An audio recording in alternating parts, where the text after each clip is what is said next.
What are these feelings? These are the technologies that nature has built into us, knowing that we would face certain realities, givens of life, in the course of our existence. Since there will be losses, it would be a terrible trick or joke upon us if we had to experience losses but had no way to handle losses. So built into all mammals, especially the primates, is the technology of sadness. Now I can cry, I can feel sad about a loss that has occurred. Since certainly life will be unfair at times and things will be unjust and won't happen in the way that I would like them to happen, go to your dictionary definition of anger: displeasure at injustice. So there's a built-in technology to handle injustice. You get angry about it, you protest, you try to make some changes. Since there will certainly be dangers and threats in the course of life, there's a built-in technology for that. It's called fear. It gives you a signal that something needs to be, that you need to be cautious about something. And since wonderful and happy events will occur, there's exuberance. Now, if in early life, when you express sadness, it created a focus upon you with what Kohut calls, his definition of mirroring, pleased and calm acceptance. Did they look that way, or did they say, stop that crying or I'll give you something to cry about? If they said that, then it would have been hard to install the feeling safely. So ever after, there's a kind of problem with it. Was it okay to be angry, or did they slap you down for it? Was it okay to be afraid, or did they demean you, make fun of you? Big boys don't cry. Big boys aren't afraid. When you're exuberant, they know, watch out now. You might hurt yourself. After laughter comes tears. These are all ways of making it unsafe to have the feeling. So what is mirroring? It's it's when the parent is able to mirror back the feelings and with pleased and calm acceptance. What is a healthy relationship? One in which all four of these feelings are able to be given and received without insult or inhibition. What is a good therapeutic bond? One in which these four feelings can be received and appreciated by the therapist, and a space can be created around them so that it always feels safe to express them. That's what they're looking for. And that's why the transference is so important. It's the bridge that makes it possible to try again.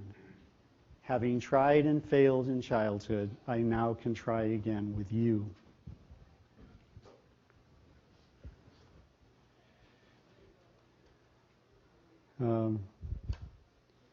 I don't know if I should say something about object constancy, or I'll just say something quickly. But another part of this same experience in childhood is called object constancy. Object, of course, referring to the inner holding of a relationship with someone outside yourself. So it's an inner experience, even though they use this word, self-object constancy, really.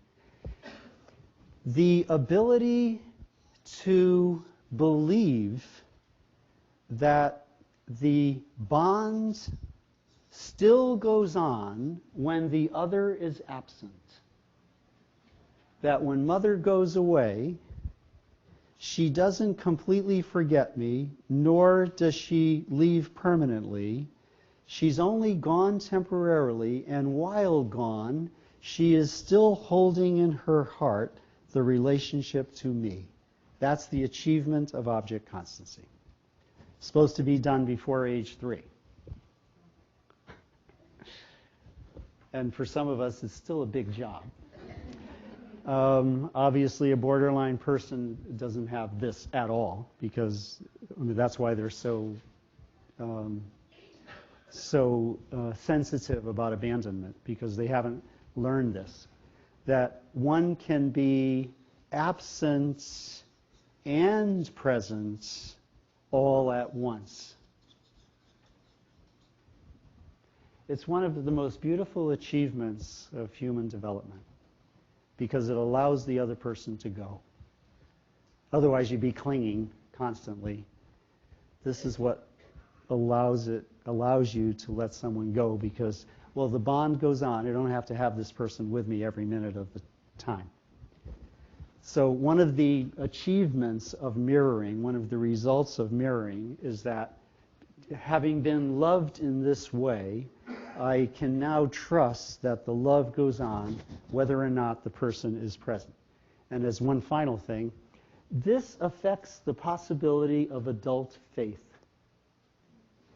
The belief that there is a higher power, even when he, she, it is silent, absent. The belief that there's still something to believe in even when everything is in a shambles. This comes from the same object constancy. I just think it's one of the most beautiful things about us. But I do want to go on to the final part of this, which is that the results of the idealizing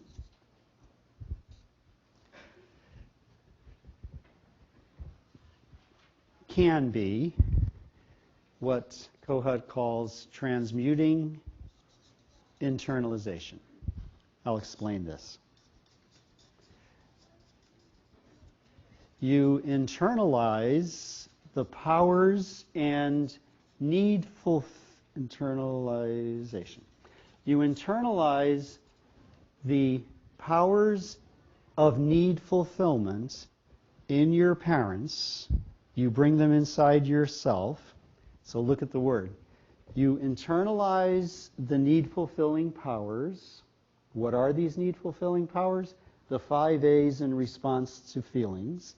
You internalize these, and when you internalize them, they are transmuted into your own psychic structures. I'll re-explain. When you bring into yourself, first you idealize, look up to your parents. They have all the powers. They know how to handle things. Then gradually you learn how to handle things. You learn how to soothe yourself, self-soothing being one of the main characteristics of having a sense of self. And as you learn to do this, you realize, oh, I have the same powers that they have. But when they are in you, they take the form of your personal, unique psychic structures. Not just a copy of the way they do it. You start doing it in your own way. Kohut's description of this is humorous but really helpful. He says, when you eat pork, you don't become a pig. You become more human. If you want to go that way. But you get the idea that when you bring this inside, it's from a pig, but when you bring it inside, it becomes, it adds to our own cellular growth. Well, this adds to our own psychic growth. What does? The idealizing. So now it's understandable, and now you can see how healthy these forms of transference really are. Because I'm idealizing in order to transmute and internalize. I am looking for mirroring so that I can feel loved, and from that place be more able to love. And when I reach this twinship part of it, I have, in effect, completed the work.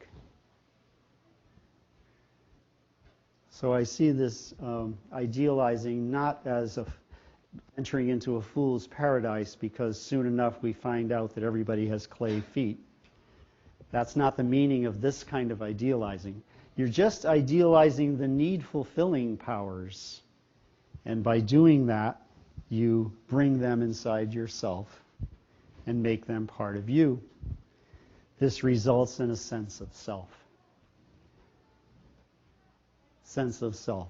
The ability to self-soothe, the internalization of the powers that we had idealized, and the now clear belief that I am worthy of attention, acceptance, appreciation, affection, and allowing because of all this that's happened. And many people come to us who haven't had that. So let me just say one final thing that I'll open up for questions, because I think this is really a crucial feature of the whole subject, transference in the light of the intersubjective bond of therapy and self-psychology. During the saturation bombings of London, so many infants wound up in orphanages, and a greater percentage were dying than would usually happen. So they invited Bowlby, who did all the work on attachment, as you know, to study this problem and to give an answer. And this is what he came up with. He said, well, the infants are going through 3 phases. In the first phase, when they first get here to the orphanage, they reach out.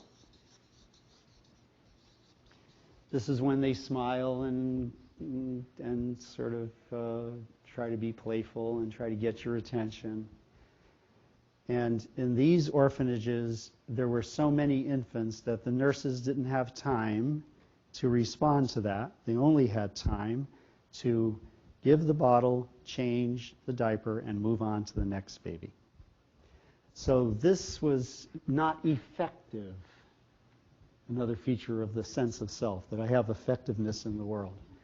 When this failed, they moved to he says, they moved to the second phase. When they saw that reaching out doesn't work, they went to protesting. This is when they became angry, throw the bottle out of the crib, shake the crib back and forth, scream, stiffen up. When they saw that that didn't work either, because the nurses just matter-of-factly pick up the bottle, put it back in, and move on. When they saw that that didn't work, they moved to the third, final, and most destructive, terrifying phase, which led to their death, and that's despair. Now they just lay there, not attempting to reach out, no longer protesting, not caring. Some people come to us at this point, and that will be a different kind of transference that they bring to those who are here from those who are here. Obviously, these are the easiest people to work with. So some people come still believing that reaching out will work. Others come having a series of failures and in relationships or even in work with other therapists, and come from a place of protest and anger. You can pick up on that easily. And others that maybe are sent to us by the court wouldn't usually come just on their own, voluntarily, come with a kind of despair so that nothing matters. And 3 different kinds of compassion. I mean, the compassion you feel for somebody who's still reaching out is different from the one you feel for someone in despair. And our transference in response will obviously be different in each instance. So, I hope this wasn't too much all at once or hard to follow. But questions? Maybe if I have some questions from you, I can direct what I say better. Yeah? I thought of the 3 different types of the idealization, the mirroring, and